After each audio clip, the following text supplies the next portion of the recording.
जय हिंद दोस्तों। मैं हिमांशु पराग एकेडमी के यूट्यूब चैनल पर आप सभी का स्वागत करता हूं। दोस्तों, आज हम हिंदी सेशन के अंतर्गत सीखेंगे समास के बारे में।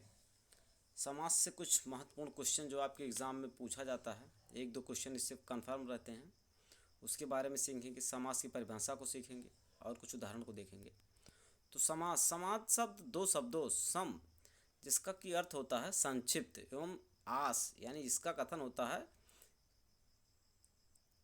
इसका अर्थ हो जाता है कि कथन या शब्द के मेल से बना है, जिसका अर्थ होता है संक्षिप्त कथन या शब्द।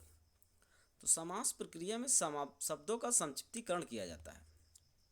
समास, इसका परिभाषा यहाँ देख लेंगे कि समास दो अथवा दो से अधिक शब्दों से मिलकर बने हुए नए सार्थक शब्द को समास कहते हैं।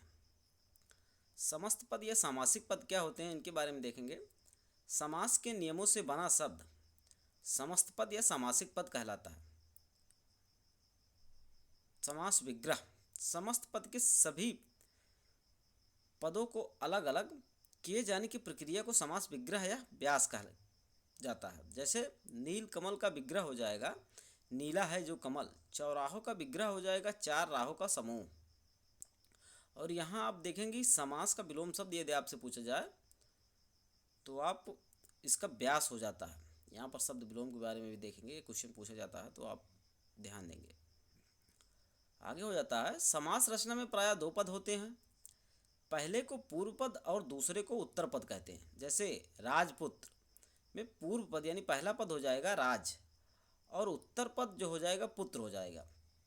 इसी तरह से समास प्रक्रिया में पदों के बीच की विभक्तियाँ लुप्त हो जाती हैं। इसके एग्जाम्पल हैं जैसे राजा का पुत्र, यहाँ पर विभक्ति जो का है इसका लोप हो गया है और वाक्य बन गया है राजपुत्र। इसके अलावा कई शब्दों में कुछ विकार भी आ जाता है, जैसे काठ की पुतली, तो आप यहाँ देखेंगे ये हो जाएगा कठपुतली। तो काठ के का बन गया ना, यह विकार है। उसी तरह से घोड़े का सवार, तो घोड़सवार हो जाते हैं। घोड़े की घो को घू बनाया गया है, तो यहाँ भी विकार उत्पन्न हुआ है। देखेंगे समास के भेद। समास के 6 मुख्य भेद होते हैं। नंबर 1 हो जाता है अव्ययी भाव समास, अगला हो जाएगा तत्पुरुष समास, तीसरा हो जाएगा कर्मधारय समास, चौथा हो जाएगा द्विगु समास, पांचवा द्वंद्व समास और छठवां बहुब्रीहि समास हो जाएगा। और पदों की प्रधानता के आधार पर इनका वर्गीकरण किया जाएगा। जैसे देखिए पूर्व पद प्रधान होता है तो यह पहचान अव्ययी भाव समास की है। इसी क्रम में देखेंगे उत्तर पद यदि प्रधान वाक्य मिले तो वह तत्पुरुष समास, कर्मधारय समास व द्विगु समास के अंतर्गत आएंगे। और यदि दोनों पद प्रधान होते हैं तो ऐसे समास को द्वंद्व समास कहते हैं। और जहाँ पर दोनों पद प्रधान न होकर कोई तीसरा पद प्रधान होता है वहाँ पर बहुब्रीहि समास होता है। तो यहाँ पर अव्ययी भाव समास देखेंगे। अव्ययी भाव समास में जिस समास का पहला पद अव्यय हो और वह प्रधान हो, अव्ययी भाव समास कहलाता है। जैसे इसका पहचान हो जाएगा पहला पद, अब यहाँ पर अव्यय शब्द हो जाते हैं अनु, आ, प्रति, भर, यथा, यावत, हर आदि, ऐसे शब्द शुरुआत में लगे होते हैं। जिसे आप देखेंगे प्रतिदिन, अब यहाँ पर प्रति अपव्यय शब्द हो जाता है। इसी तरह से जन्म में यदि आ प्रत्यय जोड़ दिया जाता है तो आजन्म हो जाएगा। यथासंभव में यथा जोड़कर बनाया गया है। इसी तरह से रूप में अनु को जोड़कर अनुरूप बनाया गया है।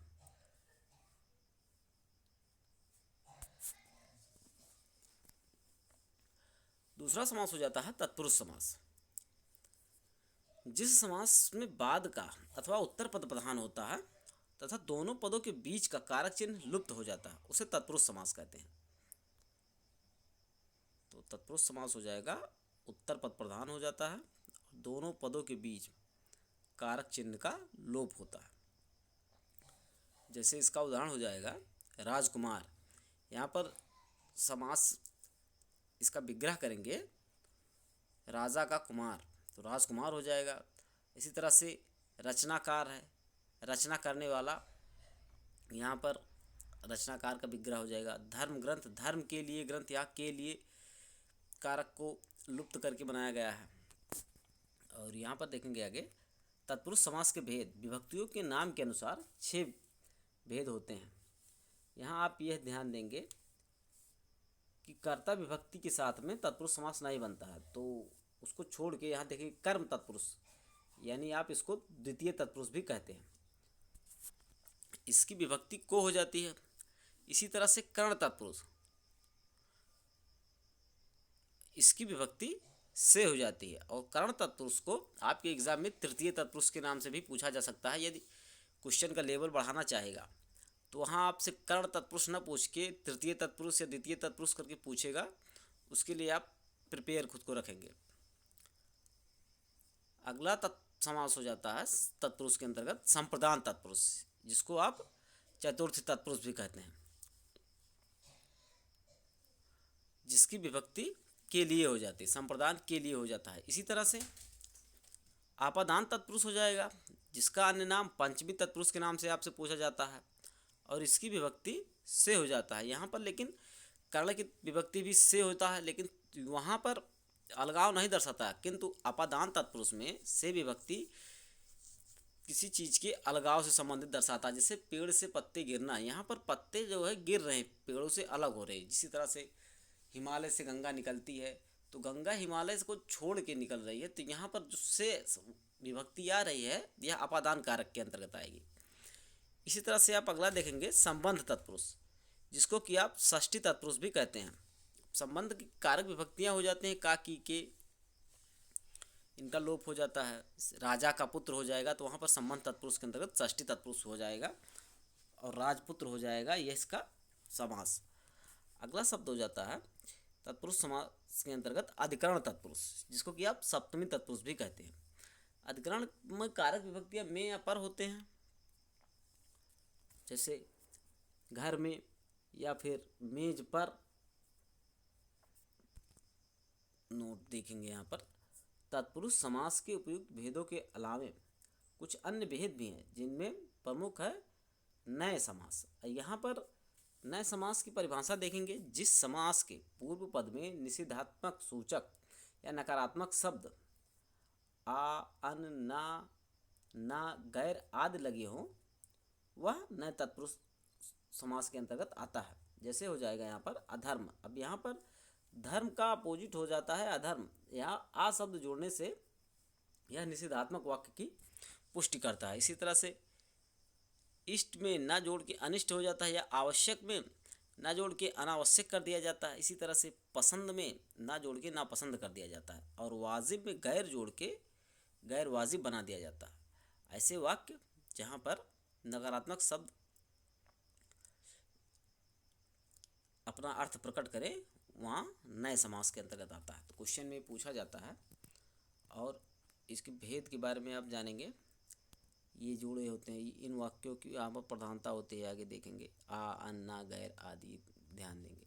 जैसे गैर वाजिब हो जाता है, नापसंद हो जाता है। वाक्य पढ़ेंगे आप तो वहाँ पर आपको आभास हो जाता है। अब अगला समास है कर्मधारय समास।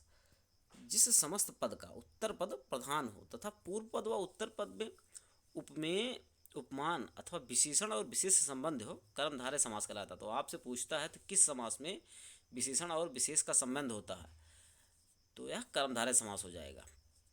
इसकी पहचान है, विग्रह करने पर दोनों पद के मध्य में जो के समान आदि शब्द आते हैं।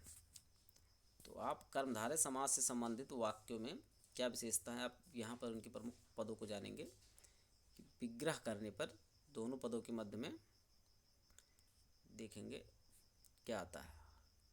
दोनों पदों के मध्य में जो आ जाता है कि समान आ जाता है, जैसे चरण कमल,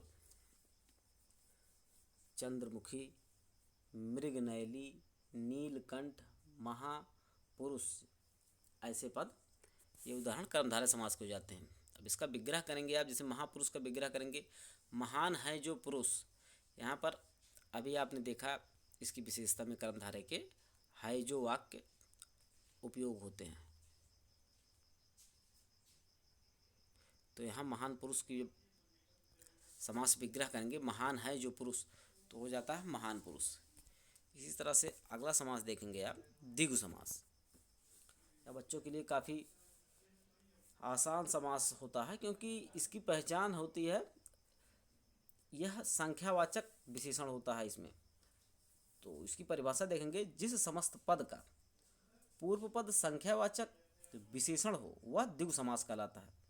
इसमें समूह या समाहार का ज्ञान होता है, जैसे सप्त सिंधु, दोपहर, त्रिलोक, चौराहा, नवरात्रि। अब जैसे यहाँ इनकी समास विग्रह करेंगे तो नवरात्रियों का समूह हो जाता है। इसी तरह से चौराहा 4 रास्तों का समूह हो जाता है। त्रिलोक 3 लोकों का समूह हो जाता है। तो द्विगु समास आप यहाँ पर देखेंगे, पूर्व पद संख्यावाचक होते हैं और विशेषण वह होता है, द्विगु समास कहलाता है। इसमें समूह या समाहार का ज्ञान होता है। अब उदाहरण आप देख लेंगे यहाँ पर, सप्त सिंधु, दोपहर, त्रिलोक, चौराहा इत्यादि। इसी कड़ी में देखेंगे आप अगला समास, जो कि द्वंद्व समास है।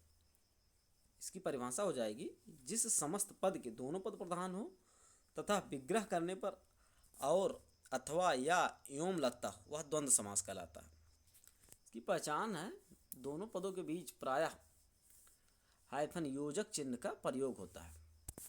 तो यदि योजक चिन्ह ना भी हो तो भी आप देखेंगे कि इनके पदों को अलग करेंगे तो वहाँ पर क्या निकलेगा, और अथवा या एवं शब्दों का उच्चारण होता है। देखेंगे जैसे नदी नाले, नदी और नाले, सुख दुख, सुख और दुख, देश विदेश, देश और विदेश इत्यादि इसके उदाहरण हो जाएंगे। अब यहाँ पर समास की कड़ी में अंतिम समास देखेंगे, बहुब्रीहि समास। इसकी परिभाषा हो जाएगी, जिस समस्त पद में कोई पद प्रधान नहीं होता है, दोनों पद मिलकर किसी तीसरे पद की ओर संकेत करते हैं, उसमें बहुब्रीहि समास होता है। जैसे नीलकंठ, इसका समास विग्रह करेंगे, नीला है कंठ जिसका, अर्थात भगवान शंकर। यहाँ पर दोनों पद मिलकर एक तीसरे पद यानी शिव की ओर संकेत करते हैं, इसलिए यहाँ बहुब्रीहि समास हो जाएगा। इसके उदाहरण कुछ देखेंगे, लंबोदर यानी लंबा है उदर जिसका, अर्थात भगवान गणेश। दशानन, 10 हैं सर जिसके, यानी रावण। इसी तरह से देखेंगे चतुर्भुज, 4 हैं भुजाएं जिनके, अर्थात विष्णु भगवान इत्यादि। तो आशा करते हैं दोस्तों कि यह समाज से संबंधित यह वीडियो आपके लिए काफ़ी हेल्पफुल हो। तो यदि यह वीडियो आपको पसंद आए तो इसको लाइक कीजिए, दोस्तों के पास शेयर कीजिए। धन्यवाद।